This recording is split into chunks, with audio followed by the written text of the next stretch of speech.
Bonsoir, c'est le temps du débat, l'émission de débat de fin de journée qui succède au Grain Amour du lundi au vendredi sur France Culture entre 18h20 et 19h.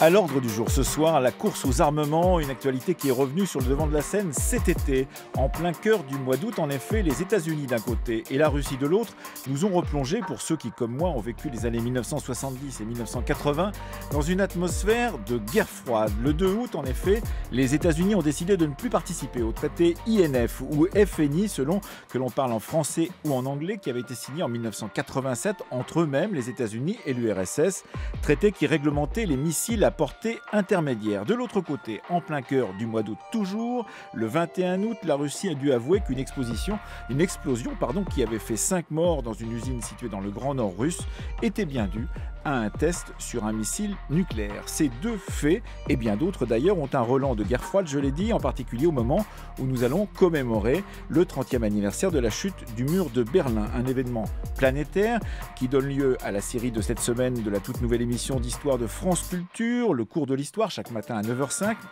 Événement planétaire qui, pour beaucoup, a été facilité par la course aux armements frénétiques des années 80 entre l'URSS et les États-Unis de Ronald Reagan.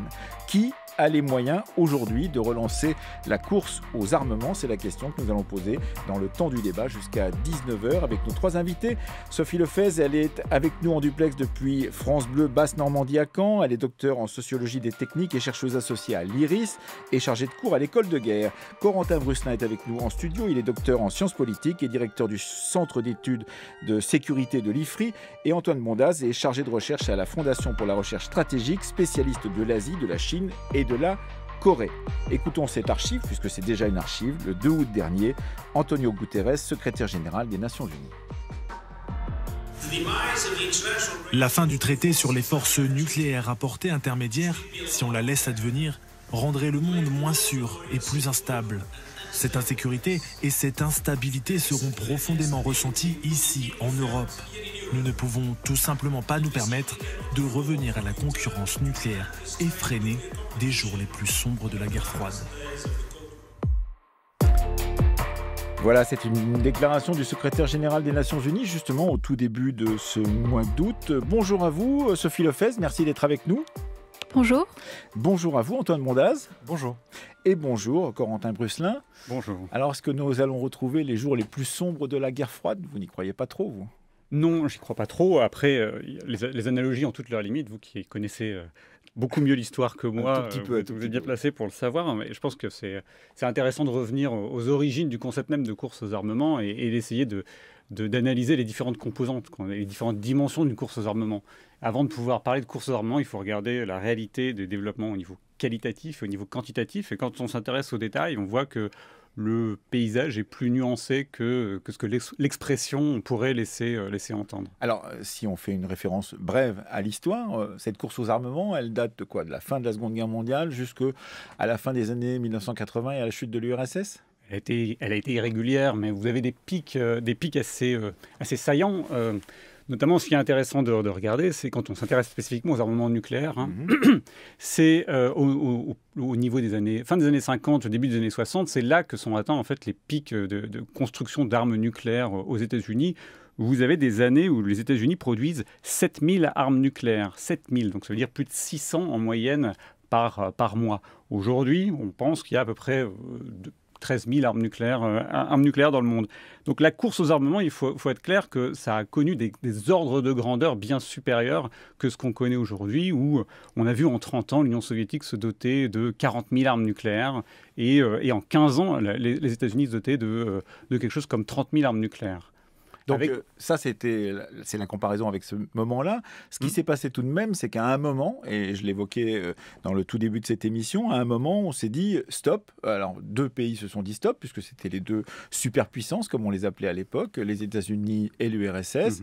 Et donc, ils ont entamé une désescalade de ces constructions nucléaires, désescalade qui a conduit ensuite au désarmement, à la disparition, en particulier grâce à ce traité signé en 1987, des armes à portée intermédiaire. Qu'est-ce qu'on appelle les armes à portée intermédiaire, Corentin Brusselin? Les armes à portée intermédiaire sont des missiles sol-sol, donc tirés depuis le sol et qui visent des cibles terrestres, d'une portée comprise entre 500 et 5500 km. le traité faisait... 1500 km, c'est une grande intermédiaire. C'est un intermédiaire assez supérieur. Mais voilà, il fallait tracer des limites. Et les limites, en fait, étaient établies en fonction des traités antérieurs. Donc, les premiers traités de cette désescalade que vous avez évoqué, c'était en 72, c'était le traité SALT, qui n'était pas vraiment un traité de désarmement, mais qui au moins canalisait la compétition. Mais le nombre de têtes nucléaires a continué à grandir après 72 et la signature du traité. Mais cette compétition prenait des formes différentes et on a vu, on continue de voir avec l'explosion, la diffusion des armes auprès de nouveaux États, on voit des types de compétition qui évoluent avec le temps. Alors Antoine Bondaz, la grande nouveauté par rapport à cette période, c'est qu'il n'y a pas deux superpuissances, mais des puissances qui sont plus importantes pour certaines que d'autres, mais néanmoins il y a des puissances qui ont surgi entre les années 80 et aujourd'hui sur la scène internationale en matière d'armement et en particulier d'armement nucléaire, et parmi elles, la Chine. Effectivement, l'intensité de la course aux armements en Asie est peut-être moins importante qu'il y a quelques décennies, de façon paradoxale. C'est-à-dire que les dépenses militaires par PIB, en pourcentage de PIB, sont par exemple plus faibles aujourd'hui, que ce soit en Corée ou en Chine, qu'elles ne l'étaient dans les années 70. La grande différence, c'est que le poids économique de la Chine lui permet d'accroître considérablement son budget militaire. Aujourd'hui, on considère qu'il est à peu près à 250 milliards de dollars par an. Ça représente un peu plus qu'un tiers du budget américain, mais ça réunit surtout, c'est supérieur à l'ensemble des puissances de l'Asie Océanie, c'est-à-dire vous prenez la Corée, le Japon, l'Inde, l'Australie, le Pakistan, la Chine dépense plus que ces pays-là. Donc on a désormais un acteur militaire majeur dans la région asiatique, ce qui n'était pas le cas, encore une fois, il y a 30 ou 40 ans. Alors on va y revenir justement sur cet acteur militaire majeur qu'est la Chine, mais nous sommes également avec Sophie Lefez, vous êtes donc en duplex depuis les studios de France Bleu Basse-Normandie à Caen. Vous êtes, vous, spécialiste en particulier de la question de l'argent, pourrait-on dire, de l'industrie, de ce qu'il faut mettre en argent pour pouvoir développer une industrie de l'armement dans beaucoup de pays. Cette question de l'argent est essentielle puisque on a dit effectivement que le coût de cette course aux armements que Corentin Brusselin avait l'air de douter, dont il avait l'air de douter, ce coût dans les années 80 avait été très important pour l'URSS et avait participé à la difficulté de tenir tête aux États-Unis. Qu'est-ce que vous en pensez justement de cet argent nécessaire pour pouvoir justement développer des armements et en particulier des armements nucléaires, Sophie Lefez ? Alors je le rejoins sur le fait qu'il faut voir comment est dépensé cet argent. Je pense qu'on parle de course aux armements depuis quelques années parce qu'on regarde l'augmentation en pourcentage des budgets de défense de certains pays. Déjà à l'échelle mondiale, c'est vrai que ça augmente. La Chine, ça a été multiplié par 4 entre 2000 et 2015, la Russie par 2. À côté, les États-Unis, qui sont quand même très importants, c'est plutôt plus 40%, donc ça fait figure de tout petit. Donc on a l'impression qu'on se fait rattraper par ces États-là, mais n'empêche que les États-Unis représentent toujours 40% des dépenses mondiales.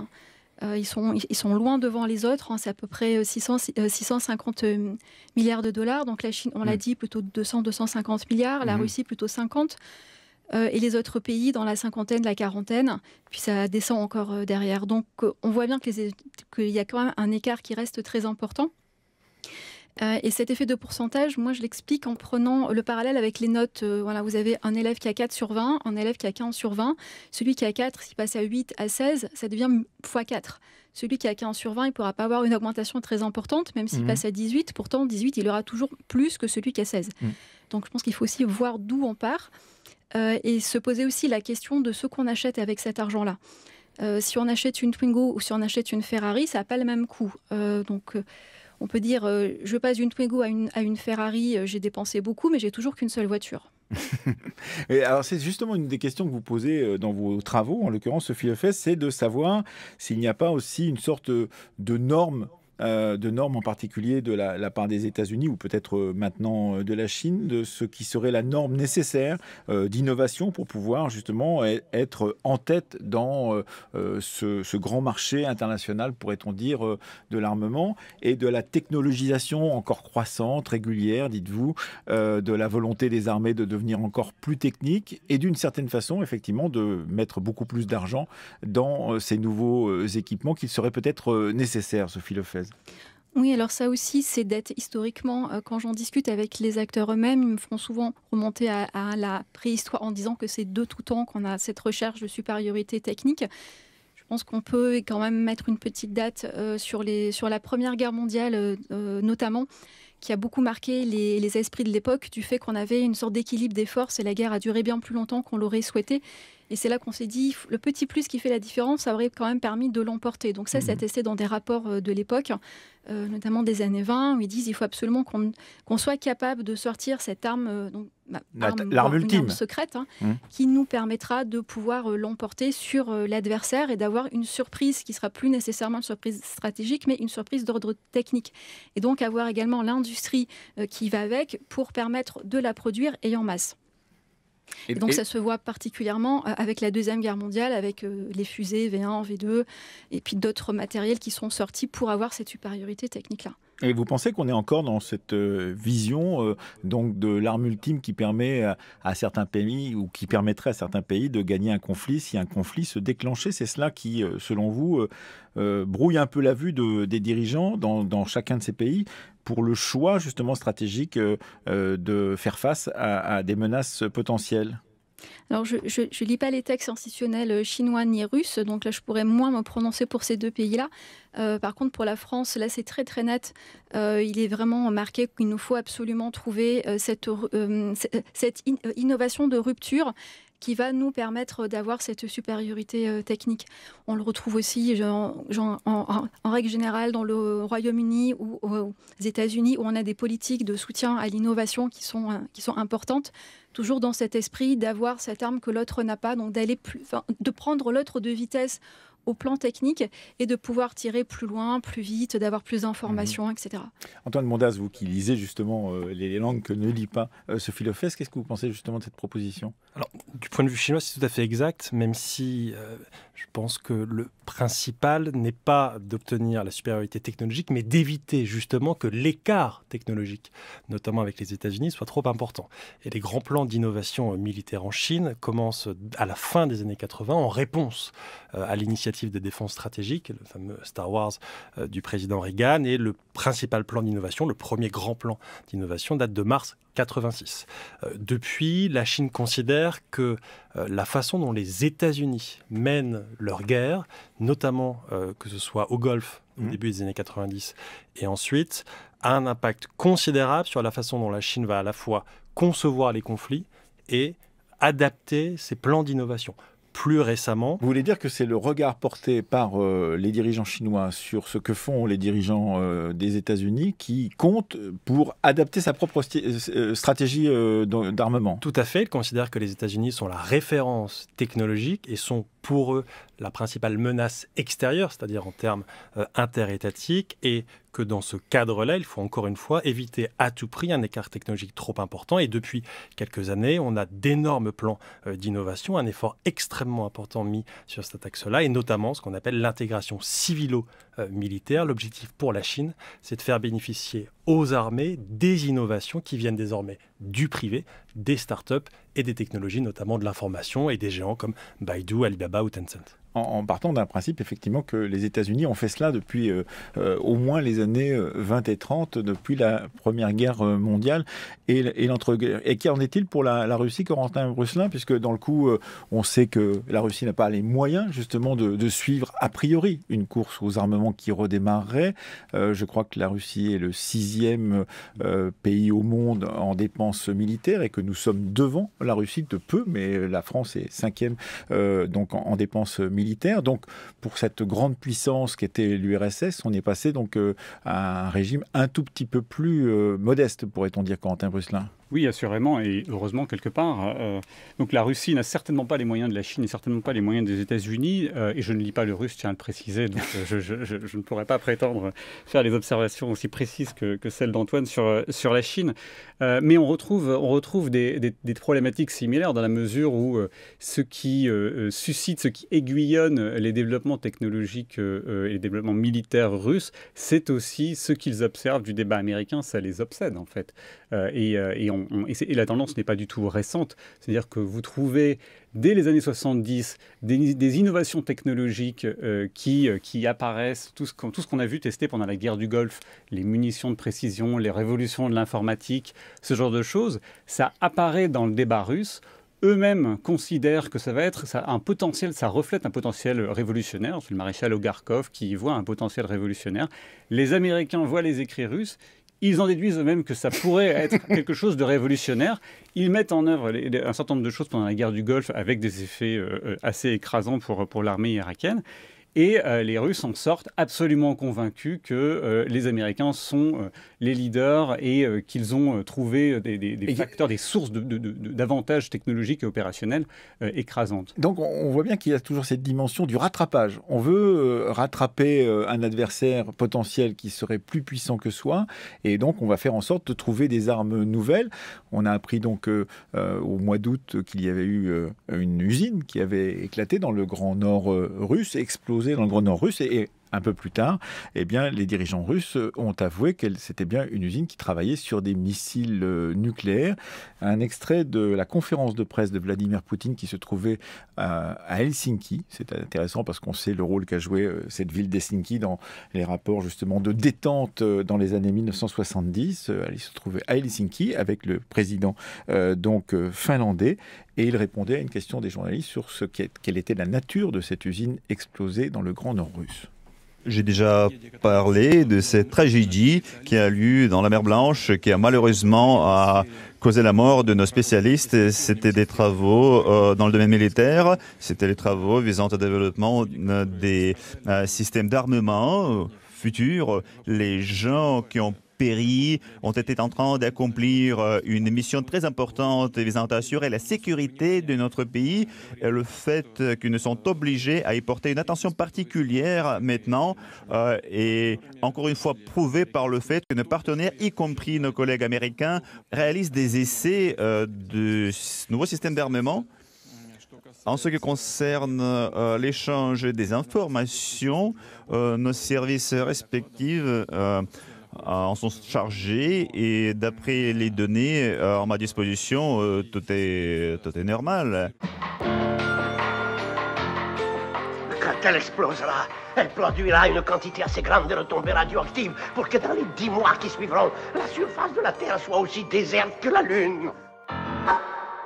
Alors on n'a plus de docteur Folamour pour pouvoir se moquer justement de cette course aux armements nucléaires comme du temps de Stanley Kubrick dans les années 60, mais néanmoins on a l'impression effectivement que dans cette déclaration de Vladimir Poutine, on pourrait reprendre de l'autre côté les déclarations de Mike Pompeo ou d'autres dirigeants américains, ça serait à peu près la même chose, qu'il y a nécessité à développer des armements pour la sécurité, dit Vladimir Poutine.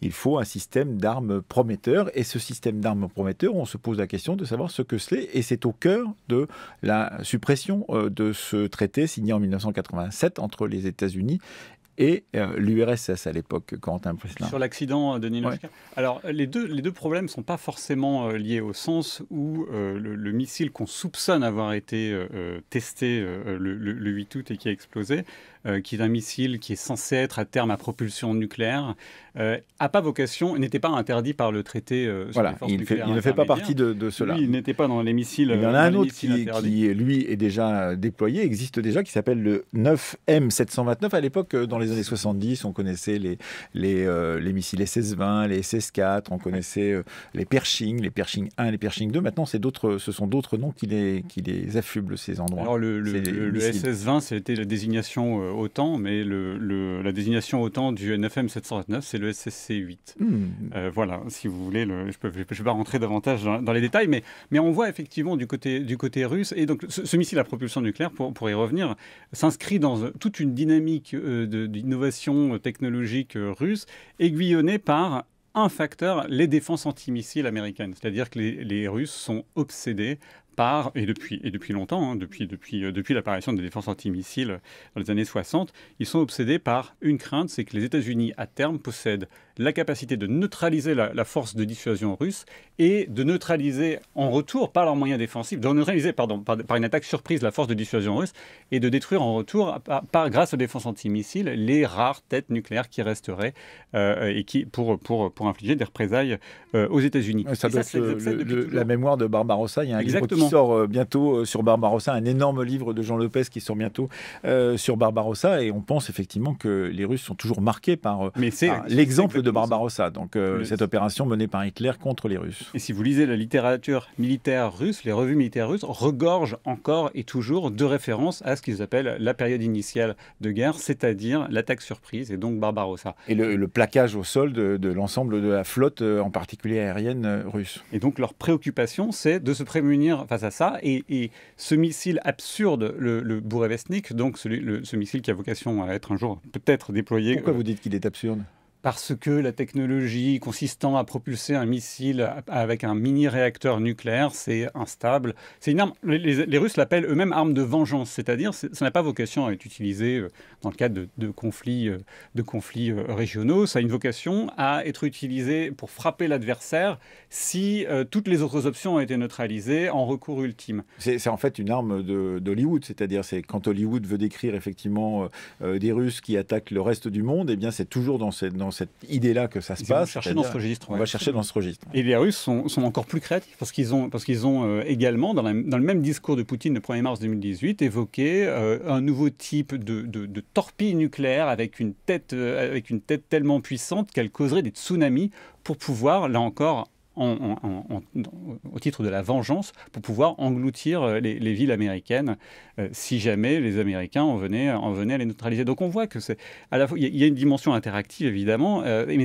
les Russes se contentent pas de copier évidemment ce que font les Américains. Ils cherchent à eux-mêmes explorer des champs qui ne sont pas du tout suivis par les Américains, et heureusement. Et des Américains effectivement qui sont désormais en difficulté, pourrait-on dire, dans un espace qui a été conquis pendant la Seconde Guerre mondiale, qui est l'espace du Pacifique, Antoine Mondaz, parce que effectivement les dépenses chinoises dans ce domaine du nucléaire ou de l'armement stratégique sont bien plus importantes, enfin de plus en plus importantes, et qu'elles font donc dans cet espace-là, eh bien c'est la Chine qui l'emporte face aux États-Unis.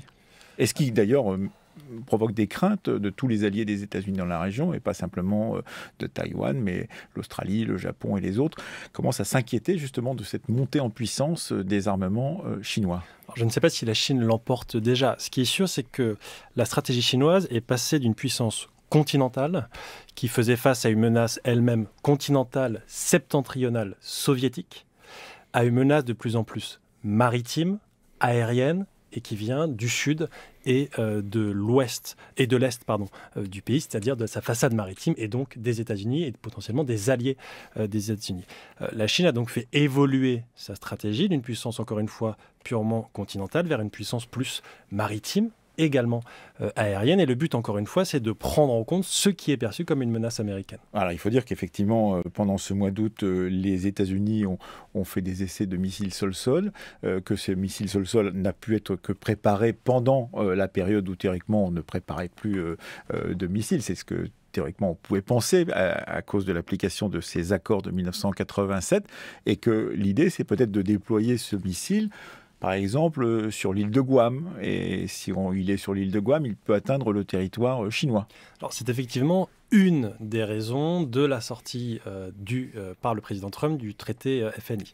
C'est le fait que la Chine ne faisait pas partie, évidemment, de ce traité bilatéral entre les États-Unis et l'Union soviétique, de la même façon que la Chine ne fait pas partie du traité de réduction des armements New START entre les États-Unis et la Russie. Alors l'objectif des États-Unis, c'est soit de trilatéraliser ou multilatéraliser ces traités, soit de faire face tout simplement à ce qui est considéré comme une menace chinoise. Alors la question du déploiement de missiles à portée intermédiaire en Asie se posera relativement rapidement.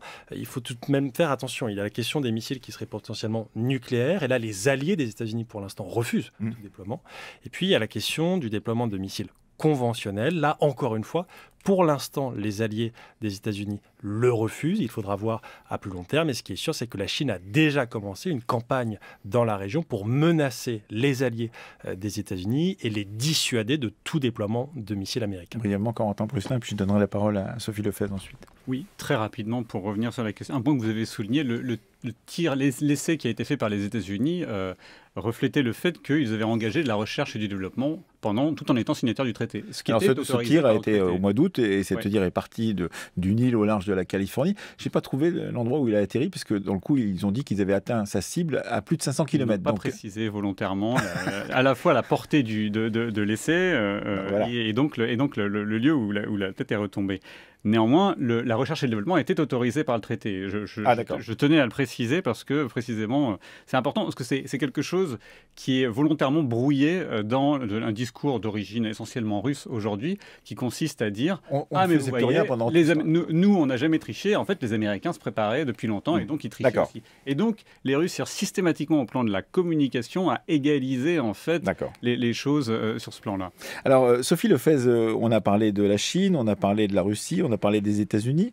Et l'Europe dans tout cela, puisque nous allons nous retrouver peut-être bientôt, s'il y a un Brexit dur, comme on le dit, seule puissance nucléaire, par exemple, dans cette Europe continentale, avec la Grande-Bretagne qui aura quitté cet ensemble politique. Qu'en est-il et est-ce qu'on peut accuser, comme certains le font, l'Europe d'être, disons, un peu les bras ballants et de ne pas être très active dans cette, sinon course aux armements, en tout cas dans ce propos que beaucoup d'autres pays mettent en œuvre vis-à-vis d'un développement de nouvelles techniques, en particulier dans le nucléaire.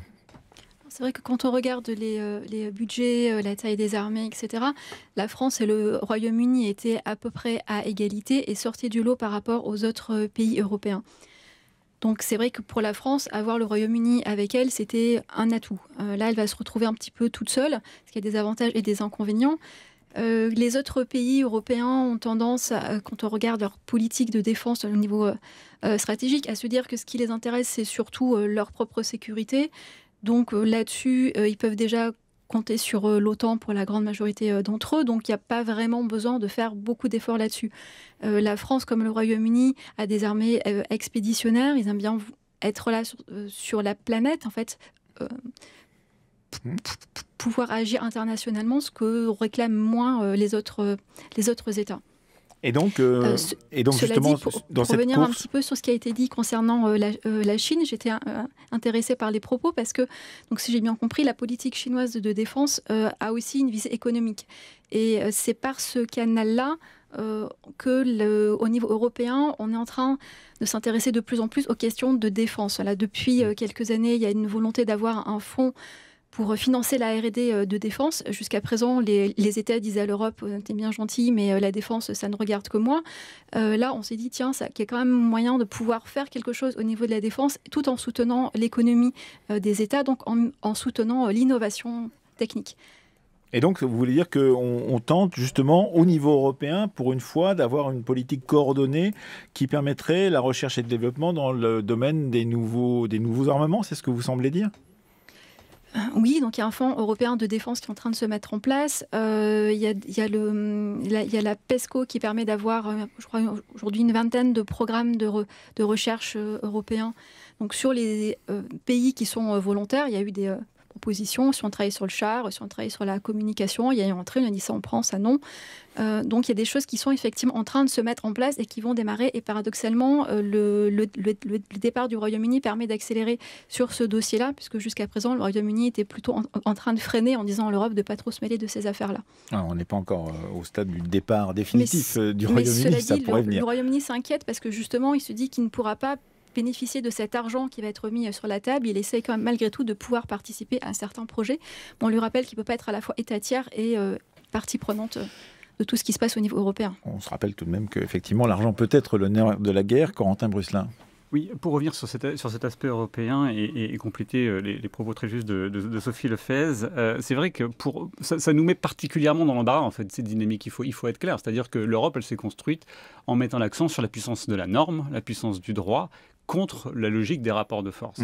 Et ça, c'est les valeurs incarnées par les institutions européennes. C'est les valeurs de paix, évidemment, de paix nécessaires pour justement arrêter la guerre sur le territoire européen, puisque c'est là-dessus qu'on a fondé une sorte d'idéologie commune des Européens. Absolument. Et c'est cette logique-là, quelque part, qui a trop pris, qui s'est emparé de peut-être certains, de trop de nos partenaires européens. C'est-à-dire que si vous avez au Royaume-Uni ou en France des États qui ont continué à maintenir des forces, à maintenir des capacités militaires dignes de ce nom, dans le reste du paysage européen, c'est un domaine qui a été ravagé pendant longtemps, ravagé pendant 20 ans où il y a du rattrapage là aussi. Absolument, mais c'est en particulier des pays de l'Est de l'Europe qui réinvestissent massivement dans l'armement, la Roumanie, la Bulgarie, la Lettonie, la Lituanie, la Pologne, etc. Absolument, mais en 15 ans ou en 20 ans, vous avez eu un désinvestissement massif dans ces capacités-là, et ça fait 4 ou 5 ans simplement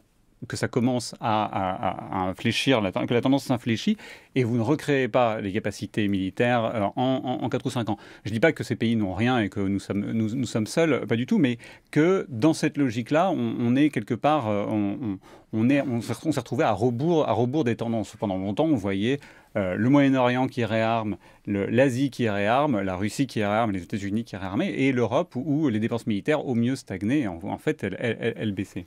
Une des questions qu'on peut se poser, c'est effectivement, il y a eu un grand moment, et on l'a raconté au tout début de cette émission, de ce débat, où on a pensé qu'il fallait arrêter d'augmenter les dépenses militaires, et puis ensuite des traités qui ont tenté d'appliquer cette logique-là, cette idée-là. Est-ce que vous pensez, Antoine Mondas, que la Chine, par exemple, peut aujourd'hui entrer dans un traité multilatéral, c'est-à-dire est-ce que cette logique des traités multilatéraux qui étaient bilatéraux du temps des États-Unis et de l'URSS pourrait reprendre avec des discussions multilatérales sur la nécessité de ne pas aller trop loin dans une nouvelle course aux armements si elle redémarrait?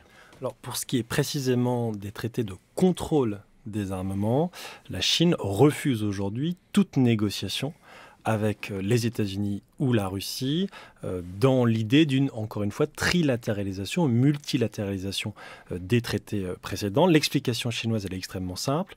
Ils considèrent qu'ils ont un retard, notamment quantitatif, vis-à-vis des États-Unis et de la Russie. Si on prend le nombre d'armes nucléaires, par exemple, la Chine en dispose d'un peu moins de 300. Et donc, elle considère qu'un traité de contrôle des armements irait à l'encontre de ses intérêts stratégiques et avantagerait les États-Unis et la Russie. Ça, c'est une idée en fait très ancienne du point de vue des Chinois. C'est l'idée que l'ensemble des traités de contrôle des armements bilatéraux, à l'époque, visaient indirectement la Chine et visaient, par leur multilatéralisation, encore une fois, à contenir son émergence. Alors, ça veut dire que quand Mike Pompeo, le chef de la diplomatie états-unienne, dit « Nous voulons inaugurer une nouvelle ère de contrôle des armements », en dépassant le cadre américano-russe, eh bien, ça s'adresse directement à la Chine et que la Chine dit non. Alors, encore une fois, l'objectif pour les États-Unis, c'est de maintenir leur avance non seulement technologique, mais aussi leur primauté militaire sur la Chine. Du point de vue de la Chine, évidemment, l'objectif, c'est de réduire cet écart de puissance entre les deux puissances. Et donc, la Chine ne peut pas accepter le moindre traité, encore une fois, de contrôle des armements.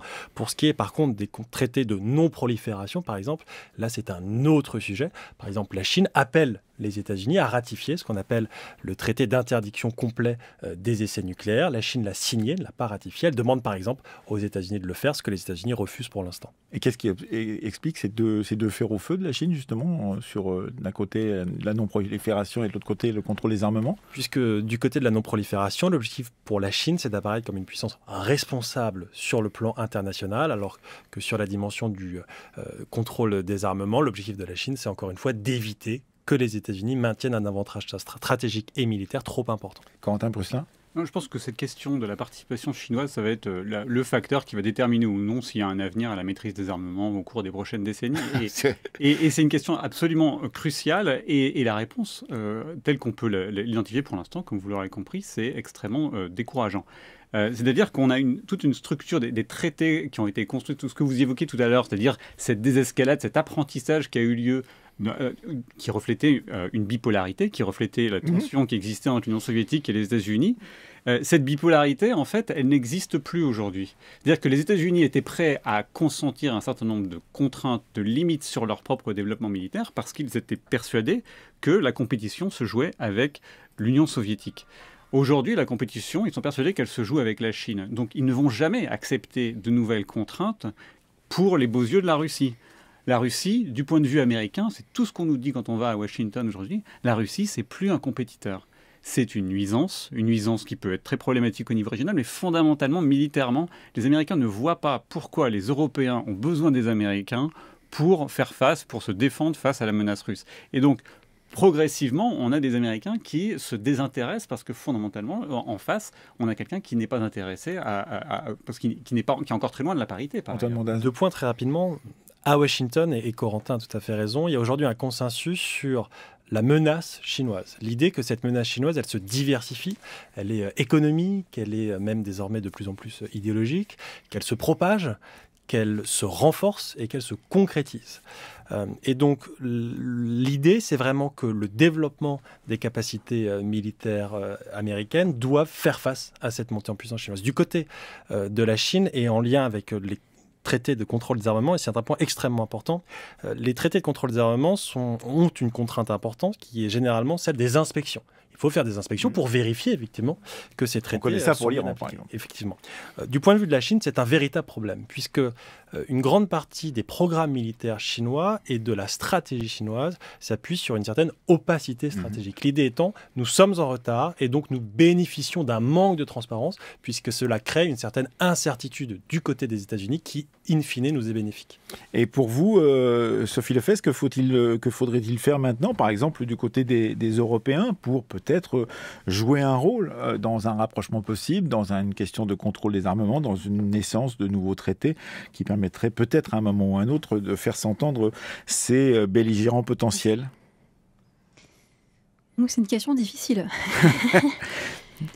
Est-ce que la France... Je crois qu'on le voit déjà un petit peu avec l'Iran, alors, on va dire l'Europe, mais c'est quand même principalement quelques pays qui essayent, dont la France, qui essayent justement d'être un peu l'intermédiaire entre les deux, de calmer les tensions, de rassurer les uns et les autres et de sauver des accords. Oui. Et donc ça, c'est le cas. Et pour ce qui est de la politique française au sein de l'Europe, de l'influence que la France peut avoir au sein de l'Europe, une fois peut-être la Grande-Bretagne partie, c'est un autre jeu à mettre en œuvre? Alors, vous parlez au niveau nucléaire ou oui. Au niveau de stratégie de défense? Alors, pour ce que j'en sais, la France essaye depuis déjà très longtemps de faire bénéficier les autres de son arme nucléaire. Disons que c'est ce qu'elle dit, mon arme vous protège.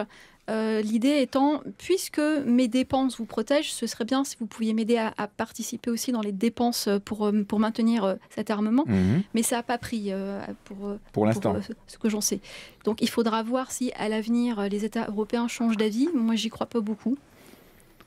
D'accord. Vous ne pensez pas qu'effectivement, ça soit la stratégie en œuvre, Corentin Brusselin? Vous êtes d'accord avec ce que vient de dire Sophie Lefebvre? Pas tout à fait. Disons qu'il n'y a pas eu de proposition de ce qu'on appelle une dissuasion élargie, c'est-à-dire un partage à proprement parler, où il n'y a pas eu de proposition de prise en compte du paiement. Mais c'est vrai qu'il y a une volonté, et ça c'est tout à fait juste, depuis 40 ans en fait. Il y a toujours eu une volonté d'envoyer un signal aux Européens consistant à dire notre dissuasion n'est pas que française, c'est-à-dire qu'elle n'a pas pour seule vocation de protéger nos petits intérêts nationaux. Nos intérêts vitaux, on les entend dans un sens qui ne s'arrête pas à nos frontières. Et ça, c'est un discours qui a été constamment réaffirmé. Et effectivement, il y a eu des tentatives, après la guerre froide, des mains tendues pour engager un dialogue avec les Européens au sujet de la dissuasion. Et effectivement, comme le disait Sophie Lefebvre, les Européens n'étaient pas particulièrement intéressés. Merci à tous les trois. Merci à vous, Sophie Lefebvre, et aussi à France Bleu Basse-Normandie qui vous a accueilli dans ses studios à Caen. Merci à vous, Corentin Brusselin et Antoine Bondaz. On peut retrouver sur le site internet du Temps du Débat les ouvrages qui nous ont permis de préparer cette émission. C'était le Temps du Débat qui a les moyens de relancer la course aux armements. Merci à toute l'équipe du Temps du Débat, Chloé Cambrelin, Rémi Baille, Fanny Richet, Hugo Boursier, à la technique en duplex, Patrick Champ Chantecler, à la vidéo Jean-Guilain Mège, à la réalisation Marie-Laure Ciboulet, à la technique ici Clément Daté, notre stagiaire était Louise André. Et à l'ordre du jour demain, eh bien, je vous le dis dans un instant.